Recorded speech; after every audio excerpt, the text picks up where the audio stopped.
Volume 1, Book 2, Number 30. Narrated Al-Anaf bin K. While I was going to help this man, Ali ibn Abi Talib, Abu Bakr met me and asked, "Where are you going?" I replied, "I am going to help that person." He said, "Go back, for I have heard Allah's apostle saying, when two Muslims meet each other with their swords, both the murderer as well as the murdered will go to the hell-fire." I said, "O Allah's apostle, it is all right for the murderer, but what about the murdered one?"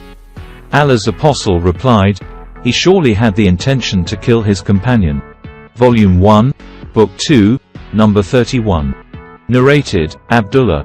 When the following verse was revealed, "It is those who believe and confuse not their belief with wrong, worshipping others besides Allah." 6-83. The companions of Allah's apostle asked, "Who is amongst us who had not done injustice, wrong?" Allah revealed, "No doubt, joining others in worship with Allah is a great injustice, wrong, indeed." 31.13. Volume 1, Book 2, Number 32. Narrated Abu Hurairah. The Prophet said, "The signs of a hypocrite are three. 1. Whenever he speaks, he tells a lie. 2. Whenever he promises, he always breaks it, his promise. 3. If you trust him, he proves to be dishonest. If you keep something as a trust with him, he will not return it." Volume 1, Book 2, Number 33. Narrated, Abdullah bin Amr. The Prophet said, "Whoever has the following 4 characteristics will be a pure hypocrite, and whoever has one of the following 4 characteristics will have one characteristic of hypocrisy unless and until he gives it up.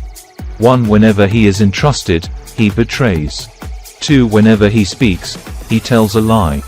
3. Whenever he makes a covenant, he proves treacherous.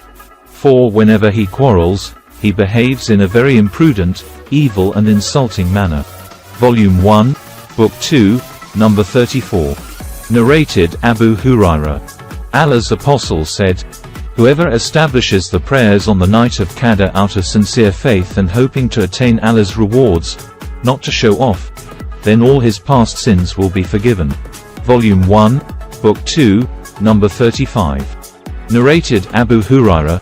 The Prophet said, "The person who participates in holy battles in Allah's cause and nothing compels him to do so except belief in Allah and his apostles, will be recompensed by Allah either with a reward or booty, if he survives, or will be admitted to paradise, if he is killed in the battle as a martyr. Had I not found it difficult for my followers, then I would not remain behind any Sariyah going for jihad, and I would have loved to be martyred in Allah's cause and then made alive, and then martyred and then made alive, and then again martyred in his cause." Volume 1, Book 2, Number 36.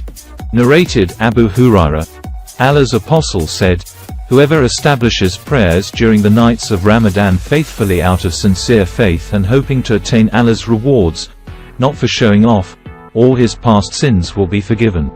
Volume 1, Book 2, Number 37. Narrated Abu Hurairah. Allah's apostle said, "Whoever observes fasts during the month of Ramadan out of sincere faith, and hoping to attain Allah's rewards, then all his past sins will be forgiven." Volume 1, Book 2, Number 38. Narrated Abu Hurairah. The Prophet said, "Religion is very easy, and whoever overburdens himself in his religion will not be able to continue in that way. So you should not be extremists, but try to be near to perfection and receive the good tidings that you will be rewarded, and gain strength by worshipping in the mornings, the nights." See Fath al-Bari, page 102, Volume 1. Volume 1, Book 2, Number 39. Narrated al-Bara bin Azib.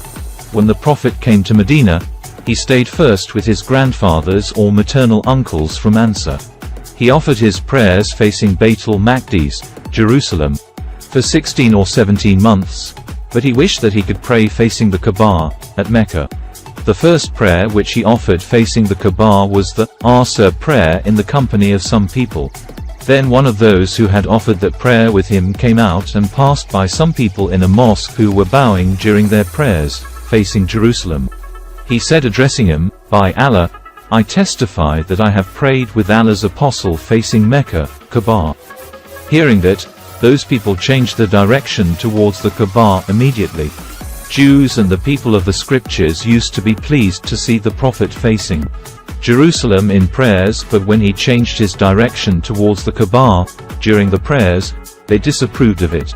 Al-Bara added, "Before we changed our direction towards the Kaaba, Mecca, in prayers, some Muslims had died or had been killed and we did not know what to say about them, regarding their prayers. Allah then revealed, and Allah would never make your faith, prayers, to be lost, i.e. the prayers of those Muslims were valid." 2-143. Volume 1, Book 2, Number 40. Narrated Abu Hurairah, Allah's Apostle said, "If any one of you improve, follows strictly his Islamic religion, then his good deeds will be rewarded 10 times to 700 times for each good deed, and a bad deed will be recorded as it is."